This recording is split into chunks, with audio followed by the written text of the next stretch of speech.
Un mot, Jean-Luc Mélenchon, des allocations familiales. Le gouvernement a renoncé finalement à y toucher. Toutes les familles vont donc continuer à toucher les allocs, quel que soit leur revenu. En échange, c'est l'impôt des familles les plus En aisées. échange de quoi, je vous prie? En échange du renoncement à toucher aux allocations familiales. Je m'étais mis dans la démarche, la logique du gouvernement. Vous l'avez compris. En échange donc... Je vous remercie de bien vouloir l'avouer. C'est l'impôt... Sans que j'ai besoin de vous ouvrir comme une huître. C'est l'impôt, merci pour l'image, l'impôt des familles les plus aisées qui va augmenter via une baisse du quotient familial. Écoutez ce qu'en dit à l'UMP Luc Châtel. Baisser le quotient familial, c'est une triple faute à mon sens. D'abord, c'est une faute sur le plan démographique, puisque effectivement la natalité est une force de notre pays, plus 100 000 par an. L'Allemagne, c'est moins 100 000. Ensuite, c'est une faute de raisonnement économique. Pourquoi ? Parce que les prestations familiales, c'est pas une solidarité verticale des plus riches vers les plus pauvres. C'est une solidarité horizontale. C'est-à-dire qu'en gros, ce sont les familles sans enfants qui financent le fait qu'à même niveau de vie, d'autres familles ont des enfants. Et puis, la troisième faute, c'est une faute politique. François Hollande nous a expliqué le 16 mai dernier qu'il veillerait à ne pas augmenter les impôts des ménages en 2014. Il a tenu 18 jours. Augmenter les impôts plutôt que de toucher aux allocs. Est-ce que sur ce point, au moins, Jean-Luc Mélenchon, vous dites bravo à Jean-Marc Ayrault? Avant que je dise bravo, il faudra qu'il coule de l'eau sous les ponts, voyez-vous. J'essayais, je tentais ma chance. Je comprends bien que vous essayez, mais bon, le quotient familial, tout le monde est d'accord pour dire que c'est injuste, comme il est là actuellement. Plus les parents ont de sous, plus l'enfant est en quelque sorte rétribué, j'aime pas le mot, enfin on comprend ce que je veux dire. La prime est importante. Mais c'est pas ça le sujet, si vous voulez bien y réfléchir 5 minutes, on repart à la case départ. Pourquoi on fait tout ça? 2 milliards de déficit dans la branche famille, voilà, vous allez nous dire, avec de l'emploi plutôt que du chômage, on règle le problème. Alors non, mais pardon de vous déranger, mais je suis cohérent avec ma position. Ah ben j'essaie de suivre votre position, alors, vous voyez. Bah oui. Alors normalement, on devrait être en train de parler de politique familiale, parce qu'on est quand même content d'avoir des gosses, non? Enfin, un jour ou l'autre, vous le savez, dans 15 ans, nous allons être plus nombreux que les Allemands. Les Allemands, c'est un modèle pour ceux qui s'intéressent pas à la vie. Mais pour ceux qui s'intéressent à la vie, personne n'a envie d'être allemand. Ils sont plus pauvres que la moyenne, ils meurent plus tôt que les autres, et ils n'ont pas de gosses. Et leurs immigrés foutent le camp parce qu'ils veulent plus vivre avec eux. C'est dire. Bon, donc c'est le seul argument qui unit la gauche et la droite. C'est l'exemple de l'Allemagne qui ne fait pas assez d'enfants. Eh ben non, c'est ce qui me distingue de mes... des gens du Parti Socialiste et de l'UMP qui baient d'admiration devant l'Allemagne, oubliant les leçons essentielles de notre histoire. Peut-être qu'un jour on en parlera dans une émission. Mais je reste sur eux. Nous devrions parler de politique familiale. La politique familiale, c'est comment on fait en sorte que nos mômes soient bien accueillis, qu'on puisse bien s'en occuper et qu'en même temps, les femmes puissent protéger leur autonomie professionnelle. En France, non ? Ah ben jusque-là, ça allait pas trop mal, mais là, ça va se dégrader furieusement. D'ailleurs, au passage, le Premier ministre Ayrault, à qui vous voudriez que je dise bravo, a annoncé 275 000 places de crèche, et aussitôt, la Cour des réjouis d'applaudir. Personne ne s'apercevant qu'il a divisé par 2 le nombre des places de crèche promises par François Hollande. Personne ne le remarque. Et dans les 275 000 places de crèche, il y en a 100 000 chez la nounou, 100 000 en crèche publique, formidable. Et où sont les 75 000 qui manquent, s'il vous plaît? Ah, ça y est, on a appris quoi? Elles sont en maternelle. Donc, monsieur Ayrault vient de dire la même chose que ce qu'avait dit le ministre de droite qui reprochait aux enseignants de maternelle d'être là pour changer les couches et faire la sieste. Eh bien, figurez-vous que les places de maternelle ne sont pas des places de crèche, car la crèche, c'est une chose, c'est un métier, c'est une qualification, et instituteur, c'est une autre qualification. Et un instituteur de maternelle, en maternelle, fait de la classe. 18h52, Jean-Luc Mélenchon, vous aurez peut-être reconnu le timbre de son voix si vous nous rejoignez en direct sur France Inter et l'invité jusqu'à 19h. Tous politiques. Marc Fauvel.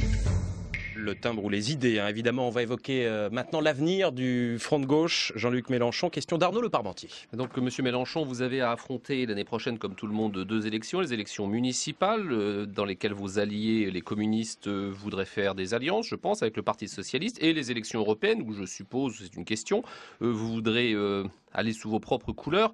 Donc, comment allez-vous pouvoir tenir cette cohérence de devoir faire des alliances pour les municipales et vous dissocier radicalement du Parti Socialiste pour les européennes? Eh ben, vous avez le doigt à l'endroit où ça fait mal. C'est exactement le problème posé. Déjà, considérons le point de départ. Le problème, c'est que s'allier avec les socialistes fait envie à personne. Bon. Alors après, il faut composer. Mais je peux vous garantir qu'il n'y a personne au front de gauche qui dit « Ah, quelle joie, nous allons nous retrouver » avec des militants socialistes municipaux qui vont nous expliquer les merveilles de la politique gouvernementale, la joie de la loi de décentralisation numéro 3 dont personne ne veut, et ainsi de suite. Donc il n'y a aucun enthousiasme à être allié avec les socialistes. Après, il y a un principe, c'est beaucoup d'amis nous disent, écoute, dans tel ou tel village, si on ne se met pas tous ensemble, on est rayé de la carte d'entrée de jeu, et autant donner les clés de la mairie à la droite et à l'extrême droite. Donc je prends en considération ces événements. C'est pourquoi je dis deux choses. La première, c'est qu'il n'y a pas intérêt à dramatiser les éventuelles divergences. La seconde, c'est que ces questions-là vont se décider sur le terrain. Et je vous parle là d'autant plus tranquillement que quoi que racontent les états-majors, de toute façon, les gens n'en font qu'à leur tête, localement, et après tout, est-ce si critiquable que ça? Cependant, je crois que vous auriez tort de répartir les rôles implicitement comme vous semblez le faire. Il n'y a pas les communistes qui veulent s'allier avec les socialistes dès le premier tour et tous les autres qui ne voudraient pas. C'est que vous le saurez quand vous verrez les communistes voter. Car voyez-vous, on m'a déjà dit la même chose au régional. À l'époque, nous venions de créer le Front de gauche, j'avais ma tête sur le billot, on venait de sortir des européennes. Et on m'avait dit, vous verrez, les communistes, pour avoir des places, ils seront prêts à faire tout. Et on m'avait même dit, dans les milieux communistes, on m'avait dit, ça sera 50-50. Eh bien, ça a été du 80-20. Et massivement, les militants communistes votent toujours maintenant pour l'autonomie. Ils ont pris le goût de l'audace et de la fierté d'être soi-même. Par conséquent, vous verrez que quand les militants communistes vont voter, les choses ne se présenteront pas comme vous croyez qu'elles se présentent. Qu'est-ce qui vous intéresse? Dans ces deux scrutins, quelle sera votre place? Est-ce que vous serez candidat quelque part pour les municipales, à Hénin-Beaumont par exemple? Est-ce que vous serez en tête d'une liste aux européennes? Alors, comment vous allez participer à ces deux scrutins et comment vous allez faire vivre les idées du Front de gauche à travers ces deux scrutins? Avec mes camarades, et je vous garantis que je fais pas semblant. Pierre Laurent et moi, pour ne citer que nous deux, nous y passons beaucoup de temps à essayer de débrouiller cette affaire et le futur. Le futur pour nous est marqué par la catastrophe sociale qui s'avance. Nous aurons vraisemblablement 300 000 chômeurs de plus, les relations sociales vont se dégrader, un nombre croissant de gens vont sombrer dans la misère, et nous, il va falloir qu'on affronte tout ça en ayant sur les bras des socialistes qui disent qu'on ne doit changer rien à rien, qui quand par hasard ils votent entre eux librement, truquent les votes pour que le résultat arrive à l'inverse de ce qu'ont voté les militants. Bon, alors vous nous parlez de l'Europe, là, oui. Non mais attendez, mais moi je fais partie de... Je suis dans ce monde-là, monsieur. Je ne suis pas seulement en train d'inventer dans mon bureau des stratégies. Je dois partir des réalités. Donc la situation va être terrible. Et nous affrontons une droite qui s'extrême droitise. Voilà, c'est ça notre paramètre de départ. Donc, pourquoi je vous dis ça? C'est parce qu'à la fois, nous devons chercher le moyen de rassembler le plus largement possible, notamment à gauche, évidemment à gauche, mais sans céder sur le cœur, c'est-à-dire sur les idées.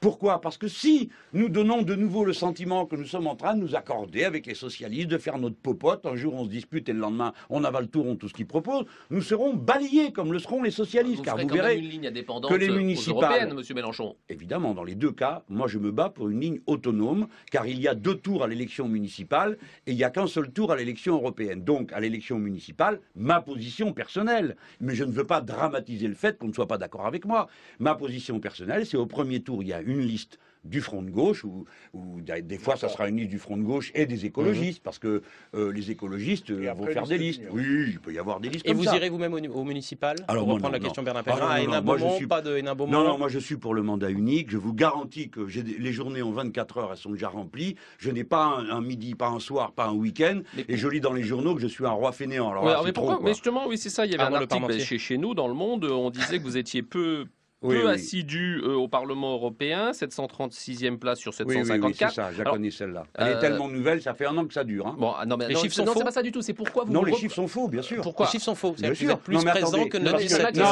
Non. Ma question est... Attendez, la question n'a pas été posée, Jean-Luc Mélenchon, avant de dire... on glisse ça au détour d'une conversation. Vous n'y êtes pas, vous faites rien. Non, mais on a l'impression que vous ennuyez profondément dans ce Parlement européen, donc pourquoi vous conduisez une liste aux européennes? On se demande, franchement. Il y a des gens qui... Attendez, non.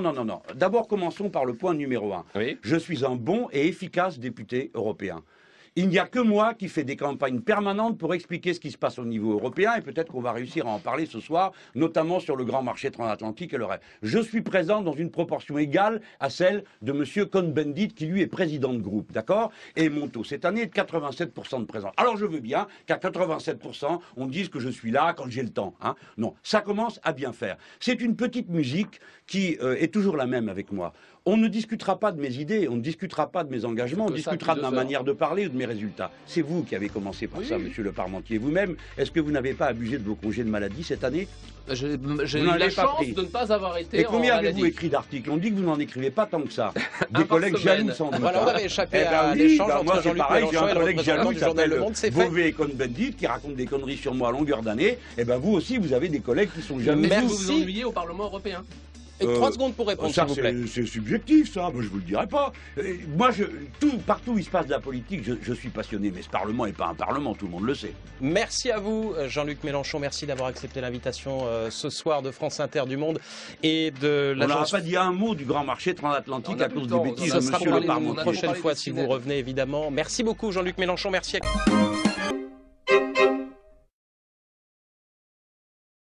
Il y a longtemps que les Américains d'un côté et les Anglo-Saxons d'une manière générale en Europe rêvaient d'une grande intégration économique entre les États-Unis d'Amérique et l'Union européenne, les pays de l'Union européenne.